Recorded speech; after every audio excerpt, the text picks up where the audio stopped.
సాధారణంగా దేవాలయాల్లో ఉండే దేవత విగ్రహాలు శిల్పులు చెక్కినవి కాగా అరుదుగా కొన్ని స్వయంగా వెలిసినవి ఉంటాయి. తొలి పూజలు అందుకునే గణనాథునికి రూపాలు అనేకం. విఘ్నాలను తొలగించి విజయాలను సకల శుభాలను అందించే దేవుడు వినాయకుడు. భక్తి శ్రద్ధలతో ఓ గరిక సమర్పించిన ఈ స్వామి మిక్కిలి సంతృప్తి చెందుతాడన్నది భక్తుల విశ్వాసము. గణపతి, గణనాథుడు, లంబోదరుడు, పార్వతి తనయుడు, ఏకదంతుడు, తుండు ఇలా ఎన్నో పేర్లు, మరెన్నో రూపాలు. ఏ నామంతో పిలిచినా, ఏ రూపంతోనూ కొలిచినా భక్తులకు అభయమిచ్చే దేవుడు వినాయకుడు. తెల్లజిల్లెడు వృక్షమే వినాయకుడి సంపూర్ణ రూపంగా మారి భక్తుల చేత పూజలందుకోవడము, స్వయముగా వెలిసిన భక్తుల పాలట కొంగు బంగారంగా నిలుస్తున్నాడు ఈ గణపయ్య. ఈ ఆలయం కాజిపేట వినాయక ఆలయంగా ప్రత్యేకత. అందుకే ఈ స్వామిని శ్వేతార్క మూల గణపతి అని పిలుస్తారు. వేకువజామున నుంచి రాత్రి వరకు స్వామివారికి నిత్య పూజలు, అభిషేకాలు నిర్వహిస్తారు. తొలినాళ్ళలో స్వామి నిజరూపానికి అభిషేకాలు జరిగిన ఆ తర్వాత 18.5 కేజీల వెండి కవచాన్ని ధరింపచేసి పూజలు చేస్తున్నారు. అలాంటి స్వయంభు దేవాలయాల్లో తెలంగాణ గణపతిగా ప్రసిద్ధి చెందిన వరంగల్ జిల్లాలోని 29 దేవతామూర్తులతో ప్రత్యేకత దంపత్ వాహన సామేత నవగ్రహ క్షేత్ర నిలయంగా బాసిల్లుతున్న కాజిపేట స్వయంభు శ్రీ శ్వేతార్క గణపతి క్షేత్ర ప్రత్యేకత ఏమిటో ఇప్పుడు తెలుసుకుందాము. స్వయంభుగా వెలిసిన వేలాది మంది భక్తుల కోరికలను క్షిప్ర ప్రసాదిగా నెరవేరుస్తూ ఎంతోమంది భక్తుల ఇలవేలుపుగా ప్రసిద్ధి పొందుతున్న దేవాలయం శ్రీ శ్వేతార్క మూల గణపతి. ఈ గుడిలోని విగ్రహాన్ని ఏ శిల్పి చెక్కలేదు. తెల్లజిల్లెడు మొదలుపై స్వయంగా వెలిసినప్పుడు దాన్ని ఇంకా పరమ పవిత్రంగా భావిస్తారు భక్తులు. విచిత్రమేమిటంటే కొన్ని స్వయంభు దేవాలయాల్లో ఈ శ్వేతార్క గణపతిలో అస్పష్టత ఉండదు. కాజిపేట గణపతి తల, కళ్ళు, తొండము, ఒకటి పొడవు, మరొకటి విరిగినట్లుగా ఉండే 2 దంతాలు, ఆసన భంగిమ, పాదాలు, ముషిక వాహనం ఇలాంటి ప్రతిదీ స్పష్టంగా విఘ్నేశ్వరుని పోలి ఉంటుంది. శ్వేతం అనగా తెలుగు, అర్కం అనగా జిల్లేడు, మూలం అనగా వేరు. నారదాది పురాణ గ్రంథాల్లో తెల్లజిల్లేడు వృక్షము పరిపూర్ణంగా 100 ఏళ్లు పూర్తి చేసుకున్న తర్వాత ఆ వృక్షం మూలంలో గణపతి ఆకృతి ఏర్పడిందని చెప్పబడింది. శ్వేతార్క గణపతి గొప్పతనము, విశిష్టత గణపతి ఉపనిషత్తులు కూడా తెలియజేయబడుతుంది. శ్వేతార్క లేదా తెల్లజిల్లేడు వేళ్ల మీద గణపతి నివసిస్తాడు. ఈ వేళ్లు కొన్నిసార్లు ఆకృతిలో సైతం గణేష్ను పోలి ఉంటాయి. అందుకే చాలామంది తెల్లజిల్లెడును పరమ పవిత్రంగా భావించి తులసి మొక్కల్లో ఇంట్లో నాటుతారు. శ్వేతార్క మొక్క గనక ఉంటే ధనధాన్యాలు పుష్కలంగా లభిస్తాయట. ఆలోచనలో పరిపక్వత వస్తుందని, ఎవరైనా హాని తలపెట్టినా అలాంటివి దుష్ప్రభావం చూపకుండా వారి ప్రయోగాలే నశిస్తాయని ప్రతిదీ. ఇళ్లల్లో తెల్లజిల్లేడు ఉండకూడదు అనేది ఒక అపోహ మాత్రమే. కేవలం గరికతో మాత్రమే ప్రదర్శనలు చేస్తూ సంకల్ప సిద్ధిని పొందుతూ అనేక మంది భక్తులకు అభయమిస్తూ సకల కార్యసిద్ధిని ఒసగే స్వామిగా వెలుగొందుతున్న ఈ శ్వేతార్క మూల గణపతి స్వయమున సంపూర్ణుడుగా ఎలాంటి చెక్కడాలు, మలచడాలు లేకుండా స్పష్టంగా కళ్ళు, నుదురు, దంతాలు, జ్ఞానదంతము, కాళ్ళు, పాదాలు, చేతులు, తల్పం, సింహాసనం, మూసికం, మొదకాలతో ఆకృతిని పొంది దర్శనమిస్తున్నారు. ఇళ్లల్లో జిల్లేడు మొక్కలు ఉండకూడదు అనేది ఒక అపోహ మాత్రమే. నిజానికి శ్వేతార్క లేదా తెల్ల జిల్లేడు మొక్క ఇంట్లో ఉంటే ఇక వారికి దరిద్రం అంటే ఏమిటో తెలియదు. ఈ శ్వేతార్క గణపతి తూర్పుముఖంగా ఉంటాడు. ఈ శ్వేతార్క గణపతి తూర్పుముఖంగా ఉండి ఈశాన్యం వైపు కైలాస స్థానాన్ని చూపించినట్లుగా సమస్త వాస్తుదోష నివారణకు ఉండడమే ఈ స్వామిలోని విశిష్టత. ఈ శ్వేతార్క గణపతి దేవాలయాన్ని దర్శించుకున్న వారి కోరికలు తప్పక నెరవేరుతాయనేది ప్రసిద్ధి చెందింది. చదువు, ఉద్యోగం, పెళ్లి, పిల్లలు, ఆరోగ్య సమస్యలు, కాపురంలో కలతలు ఇలా అనేక సమస్యలతో ఉన్నవారు ఈ గుడికి వచ్చి భక్తులు తమకు వెంటనే సత్ఫలితాలు చేకూరినట్లు చెప్తారు. ప్రతిష్ఠించేందుకు సరైన ముహూర్తము.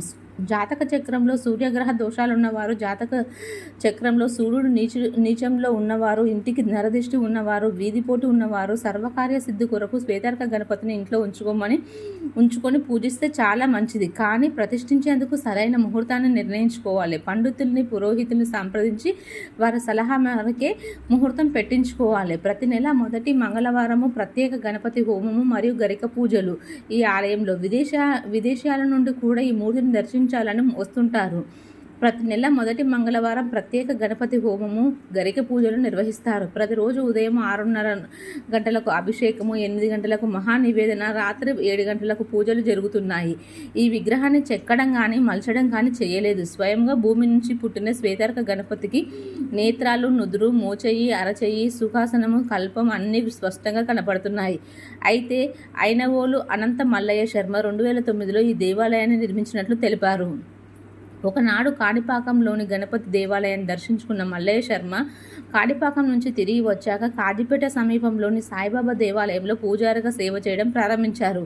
1999 ఏప్రిల్ 20న మల్లయ్య శర్మ నిద్రిస్తున్న సమయంలో తన కలలో శ్వేతార్క మూల గణపతి దర్శనమిచ్చాడు. నల్గొండలోని ఓ అడవి ప్రాంతంలో తెల్ల జిల్లెడు చెట్టు వేరులో ఉన్నట్లు అతనికి కలలో కనిపించగా పీఠాధిపతుల సూచన మేరకే మరుసటి రోజు ఆ ప్రాంతానికి వెళ్ళి ఆ స్వామివారిని జిల్లెడు చెట్టు వేరులో కనుగొన్నారు. ఆ స్వామివారిని అక్కడి నుండి కాజీపేటకు తీసుకొచ్చి ఆలయంలో ప్రతిష్ఠించి పూజలు చేయడం ప్రారంభించారు.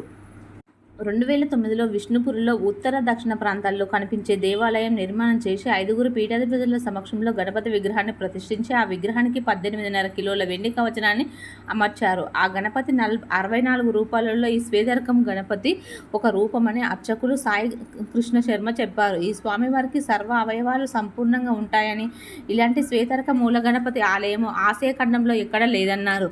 నిత్యం ఎంతోమంది భక్తులు వచ్చి స్వామివారిని దర్శించుకుంటారని ఈ ఆలయంలో మంగళవారం నాటి దర్శనము, ప్రదక్షిణలు చేయడం ఇక్కడ విశేషము. ఎప్పుడు రద్దీగా ఉండి శ్వేతార్క గణపతి దేవాలయం మంగళవారాల్లో మరీ కిక్కిరిసి ఉంటుంది. ప్రతి మంగళవారం గణపతికి మూల మంత్ర సహితంగా మోదకములతో గణపతి హోమము, రుద్రహావసనము విశేషించి జరుపుతారు. శ్వేతార్క గణపతి దేవాలయంతో పాటు సీతారామ లక్ష్మణ ఆంజనేయ ఆలయం కూడా ఉన్నది. కాజీపేటలో రైల్వే కాంప్లెక్స్లో శ్వేతార్క గణపతి దేవాలయంతో పాటు సీతారామ లక్ష్మణ ఆంజనేయ ఆలయము, పద్మావతి వెంకటేశ్వర ఆలయము, అయ్యప్ప ఆలయము, సుబ్రహ్మణ్య స్వామి ఆలయము, సాయిబాబా గుడి కూడా ఉన్నాయి. ఈ కాంప్లెక్స్లో అడుగు పెట్టగానే మరో ప్రపంచంలోకి వెళ్ళినట్లు ఎంతో హాయిగా ప్రశాంతంగా ఉంటుంది. శ్వేతార్క మూల గణపతి దేవాలయం వరంగల్లోని కాజీపేటలో గల విష్ణుపూర్లో ఉన్నది. ఇందులో దేవుడు స్వయంగా వెలిశాడు. భక్తుల కోరికలు తీర్చే దైవంగా ఇంటి విలవెలుపుగా ఇక్కడ స్వామివారు ప్రసిద్ధి చెందారు. ఇక్కడ స్వామివారు స్పష్టమైన ఆకృతిని పొంది దర్శనం ఇస్తుంటారు. విశిష్టత ఏమిటంటే ప్రతి మంగళవారం దర్శనం, ప్రదక్షిణలు చేయడం ఇక్కడి విశిష్టత. గణపతి తూర్పుముఖంగా ఉండి ఈశాన్యం వైపు కైలాస స్థానాన్ని చూపిస్తున్నట్లు ఉండడం కూడా ఇక్కడ మరొక ప్రత్యేకత. ఏటా వినాయకుని చవితికి ఆలయానికి కుటుంబ సమేతంగా వస్తుంటారు. మేము కోరిన కోరికలు నెరవేరుతాయి, మళ్ళీ వచ్చి ఆ మొక్కులను తీర్చుకుంటాం. ఈ ఆలయానికి వస్తే చాలా ప్రశాంతంగా ఉంటుంది, మనసుకు హాయిగా అనిపిస్తుంది. గణపతి ఉత్సవాలు 16 రోజుల పాటు జరుగుతాయి. ఇక్కడ గణపతి మాలాధారణ కూడా ఉంటుంది. స్వామివారి ఆలయం ఇక్కడ ఉండడం మా అదృష్టంగా భావిస్తున్నామని అక్కడ కాలనీ వాసులు చెప్తున్నారు. భక్తులే దాతలుగా మారిన ఈ ఆలయాన్ని నిర్మించుకోవడం ప్రత్యేకంగా చెప్పుకోవాల్సింది. కోరిన కోరికలు తీర్చే స్వామిగా ప్రసిద్ధి చెందడంలో నగరం నలుమూల నుంచే కాదు, హైదరాబాద్, విజయవాడ తదితర ప్రాంతాల నుంచి కూడా భక్తులు ఈ స్వామిని దర్శించుకుంటారు. నగరానికి వచ్చే సందర్శకులు శ్వేతార్క గణపతిని దర్శించుకోకుండా వెళ్లరంటే అతిశయోక్తి కాదు. మంగళ-శని ఆదివారాల్లో సంకష్టహార చతుర్థి సందర్భంగా భక్తులతో ఆలయం కిటకిటలాడుతుంది. ఇక గణపతి నవరాత్రి ఉత్సవాలు ఇక్కడ వైభవంగా జరుగుతాయి. నిత్యం పంచామృతాలతో అభిషేకాలు, వివిధ రకాల పువ్వులు, పత్రులతో అలంకరణలు చేస్తారు. ఈ ఆలయానికి మరో ప్రత్యేకత ఉన్నది. నవగ్రహాలకు దిశలను బట్టి విడివిడిగా ప్రత్యేక ఆలయాలు ఉన్నాయి. దోష నివారణ కోసం నిర్దిష్ట గ్రహానికే పూజ నిర్వహించే వీలు ఉంటుంది.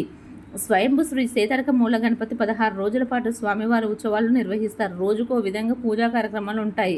350 కిలోలకు పైగా పసుపు తీసుకొని పెద్ద గౌరమ్మను చేసి పూజ చేస్తారు.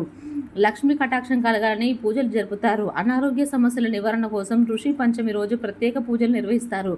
గరిక పూలతో ప్రదక్షిణ చేస్తే కోరిన కోరికలు నెరవేరుతాయని భక్తుల నమ్మకము.